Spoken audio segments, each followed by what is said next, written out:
Coucou tout le monde, aujourd'hui j'ai décidé d'aborder un nouveau sujet pour une nouvelle vidéo, à savoir la correspondance.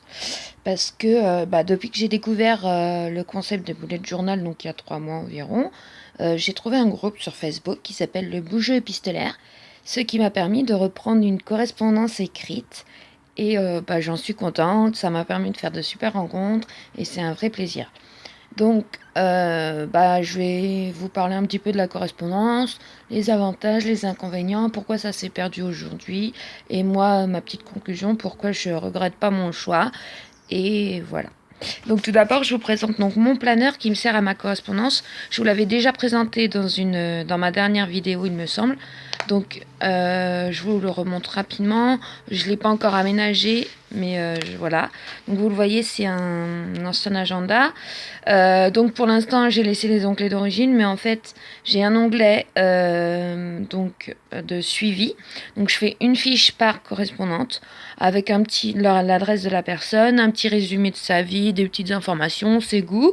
Et ensuite, j'ai 2 colonnes. Une colonne des lettres que j'envoie avec la date, une colonne avec les lettres reçues avec la date à laquelle je les reçois. Ça me permet de savoir où j'en suis, si c'est à moi de répondre, si c'est à la personne de répondre, etc.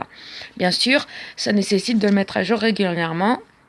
Sinon voilà, là vous voyez quelques petits paperclips que j'ai reçus dernièrement dans mes dernières correspondances. Donc, je compte même plus le nombre de correspondances que j'ai, environ une dizaine. Pourquoi ? Parce que ça permet de jongler. Parce qu'il ne faut pas oublier que les gens, ils ont une vie. Donc, parfois, une vie de famille notamment. Et donc, elles peuvent pas toujours répondre au tac au tac. Donc voilà, donc ça me permet de recevoir, avoir le plaisir quand je vais à ma boîte aux lettres d'avoir du courrier autre que des factures ou des courriers désagréables comme j'ai pu en avoir récemment. Donc voilà, après j'en ai des plus ou moins courtes. Bon, c'est beaucoup de filles sur le groupe du jeu épistolaire, mais bon, ça me gêne pas. Voilà, après je suis ouverte s'il y avait des correspondances avec des garçons, mais bon, il n'y en a pas. Donc pourquoi la correspondance se perd aujourd'hui ? Tout simplement parce qu'on le voit bien, il y a les portables.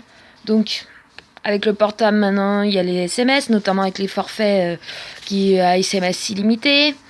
On a les mails qui sont gratuits, il y a Skype, Snapchat, il y a tellement d'applications, je dirais, qui permettent de communiquer, notamment par message privé, ce qui fait que les gens, Facebook avec Messenger, ce qui fait que les gens parlent par écrit, mais directement sur les technologies et non avec le papier.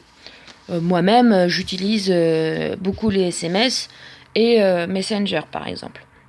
Mais quels sont les autres aussi problèmes, je pense, qui font que la correspondance écrite se perd ?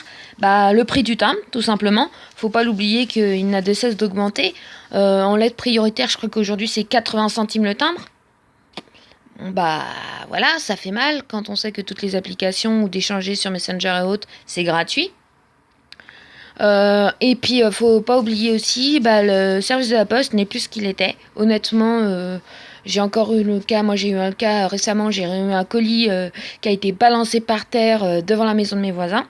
Heureusement que mon compagnon l'a vu, parce que il aurait pu être abîmé par la pluie, il aurait pu être volé, bref. Encore récemment, j'ai une personne qui m'avait envoyé une belle lettre avec des petites surprises, et elle vient de m'informer que la lettre lui a été retournée complètement éventrée. Il y a des choses qui ont été cassées, voire volées. Donc je trouve ça juste inadmissible. Et franchement, c'est abusif. Donc c'est pour ça que quand j'ai des lettres un peu plus fournies, je mets en lettres suivies. Ça permet un petit contrôle. Mais donc, pourquoi je continue la correspondance écrite ? Pourquoi je préfère quand même le papier malgré tout, même si j'utilise Messenger ? Parce que déjà, c'est le plaisir de faire de nouvelles rencontres. C'est-à-dire que cela m'a permis de parler à un maximum de personnes. Je vous dis, j'en ai déjà une bonne dizaine, on va dire, plus ou moins régulière. Ça permet, quand on écrit sur le papier, on va dire, on se lâche peut-être plus facilement, on fait connaissance progressivement. Et puis, ça évite de ne pas savoir quoi dire. Moi, personnellement, comment je fais ? Quand je réponds à une lettre, je reprends les éléments de la lettre pour rebondir sur la lettre. Ça permet, voilà, de parler un peu de tout. Là, en plus, c'est autour de la passion du bullet journal. Donc, ça permet d'avoir un point commun, une passion commune, et donc d'avoir des centres d'intérêt plus ou moins communs. Et puis, bah, il y a le côté petite surprise. Donc là, par exemple, vous voyez, j'en ai une de mes correspondances qui m'a fait une belle lettre. Donc, Jess, merci encore. Ça, c'est un exemple parmi tant d'autres. Ça permet de s'offrir des petits goodies de temps en temps, de faire des petits dessins, de jolies enveloppes, le plaisir de faire la surprise à l'autre personne. Donc voilà, c'était ma petite minute correspondance. Donc je vous invite vraiment, si ça vous tente les filles, à vous inscrire sur le Bougeot épistolaire sur Facebook. Ou si vous êtes intéressé pour une correspondance avec moi, n'hésitez pas, je vais mettre mon adresse mail en commentaire de cette vidéo. Si ça vous tente, n'hésitez pas, je vous répondrai avec plaisir. Voilà, je vous montrerai la prochaine fois mon planner quand j'aurai fait de beaux intercalaires ou autres. Là, il faut vraiment que je l'investisse.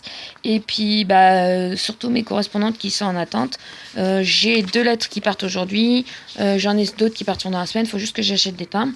Moi, l'astuce, c'est que j'achète des timbres à la machine. 7 € le carnet de 12. C'est des timbres lettres vertes, mais les lettres arrivent quand même assez rapidement. Donc, c'est à moindre coût. Et puis, voilà. Je vous fais de gros bisous tout le monde. J'espère que cette vidéo vous aura plu. N'hésitez pas à vous abonner à ma chaîne ou à mettre un petit pouce bleu. Bisous!